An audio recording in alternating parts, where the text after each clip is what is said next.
اور اس کا نتیجہ کیا نکلے گا؟ یعنی آپ نے بینکس کے کو کوئی اجازت نہیں دے رکھی، وہاں لیکوڈیٹی نہیں ہے، تنخواہیں نہیں مل رہی ہیں، تو الٹیمیٹلی فرض کیا یہ حکومت آپ کامیاب ہو گئے اور آپ نے اس حکومت کو بٹھا دیا، تو کون آئے گا اس کی جگہ؟ تمام دنیا بھر کی دہشت گرد تنظیمیں اپنے دانت تیز کر کے وہاں پہ بیٹھی ہوئی ہیں. تو یہ کس قسم کی حکمت عملی ہو کریں گے کہ وہ آج سے 20 سال پہلے جو آپ نے صورتحال دیکھی تھی اور اس کے لیے آپ آئے تھے افغانستان میں، اب دوبارہ اس کو وہاں پہ لے جائیں گے؟ تو اس وقت میرے خیال میں ایک بہت بڑا ڈائلیما ہے امریکہ میں کہ کیا یہ جو حکومت ہے افغانستان کی موجودہ حکومت ہے، جو ایک سیاسی حقیقت ہے، اس کو کامیاب کریں یا فیل کریں. لیکن اعجاز صاحب طالبان بھی ان کی جو کوئی کام اتنا آسان نہیں بنا رہے. خواتین کے حوالے سے جو ان کے ہیومن رائٹس کا ریکارڈ ہے ابھی تک، اس کے علاوہ وہ انکلوسیو حکومت کی جو بات کرتے ہیں، پاکستان بھی یہ کہتا ہے جی انکلوسیو گورنمنٹ بنائے، اس کے اوپر وہ تیار نہیں ہے. تو وہ کوئی اتنا آسان نہیں بنا رہے اپنا بھی دنیا میں ایکسیپٹنس جو ہے کہ جو وہ چاہ رہے ہیں، ایک ریکگنیشن چاہ رہے ہیں.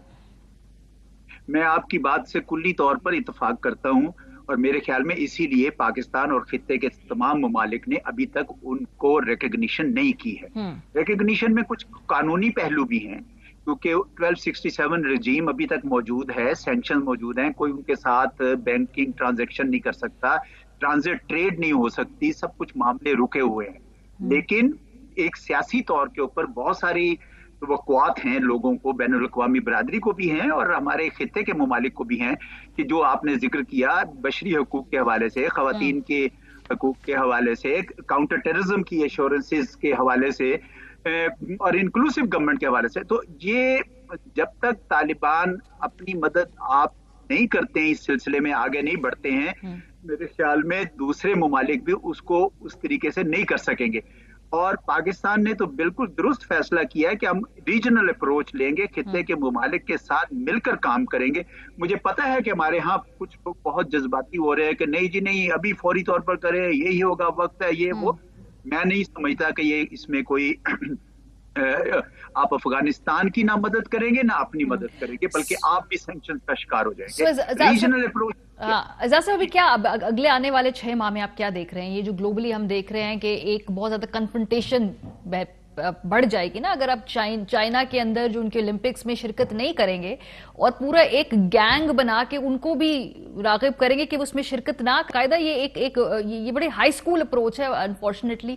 تو پھر یہ بڑھے گی کنفرنٹیشن اگلے آنے والے سال 1.5 سال میں جو بائیڈن رجیم ہے اس میں ہم دیکھیں؟ لگتا تو یہی ہے جی، بڑھے گی، کیونکہ امریکہ میں اس وقت بائی پارٹیزن کنسنسس ہے کہ چین کو روکنا ہے. تو اس کے اوپر تو کوئی اب دو رائے نہیں ہے. اسی وجہ سے آپ نے دیکھا کہ ڈونلڈ ٹرمپ کی جو پالیسیز تھی چین کے حوالے سے وہ جو بائیڈن نے کنٹینیو کی ہے. اس وجہ سے یہ تو معاملہ ادھر ہی چلے گا. پھر اوپر سے ہندوستان بھی ان کے ساتھ شامل ہے، آسٹریلیا، جاپان کو بھی شامل کر رہے ہیں، کوآڈ بنا رہے ہیں، آئیکوس بنا رہے ہیں. لیکن میں ایک بات آپ کو بتاؤں کہ میرا یہ خیال ہے کہ جلد یا بدیر امریکہ کو اس بات کا احساس ہو جائے گا کہ ان کی یہ پالیسی ہے دھونس کی اور زور کی، اس کی لمٹس ہیں. یہ زیادہ دیر تک یہ نہیں چلے گی، کیونکہ آپ نے دیکھا کہ ہندوستان نے مثال کے طور پر باوجود اس کے کہ وہ امریکہ کے کیمپ میں چلے گئے ہیں، انہوں نے چین کے ساتھ بھی اور روس کے ساتھ بھی، چین کے ساتھ اپنے اقتصادی اور روس کے ساتھ اپنے ملٹری تعلقات قائم رکھے ہوئے. اسی طریقے سے یورپ کے بہت سارے ممالک چین کے ساتھ تعلقات رکھنا چاہتے ہیں، لیکن سپلائی چین میں وہ سارے منسلک ہیں. تو چین کی بھی پالیسی بڑی اچھی ہے کہ انہوں نے کہتے ہیں کہ ہم اقتصادی لحاظ سے آپ کے ساتھ BRI اور دوسرے تیسرے پروجیکٹ کرتے رہیں گے. تو کنفرنٹیشن تو کی طرف امریکہ بنائے گا تو صحیح قدم، لیکن میرا نہیں خیال کہ وہ اس میں بہت زیادہ کامیاب ہوگا. اللہ کرے کہ بلاکس کی نوبت نہ آئے. کل وزیر اعظم صاحب نے بھی کہا کہ یہ بلاکس جو ہے وہ خطرناک ہو سکتے ہیں. میں بھی بالکل اتفاق کرتا ہوں، بلاکس نہیں بننے چاہیے، کیونکہ اس سے پھر پاکستان جیسے ملکوں کے لیے بڑی مشکل، بیلنسنگ ایکٹ مشکل ہو جائے گا. بہت شکریہ. اعجاز چودھری صاحب موجود تھے، وہ بتا رہے تھے جی کہ اس وقت بین الاقوامی سطح پر کیا معاشی اور سفارتی چیلنجز پاکستان کے لیے موجود ہیں. پروگرام کا وقت ختم ہو گیا. فیڈ بیک دینا مت بھولیے گا. خیال رکھیے. خدا حافظ. اہم ترین خبریں اب ایک کلک کی دوری پر.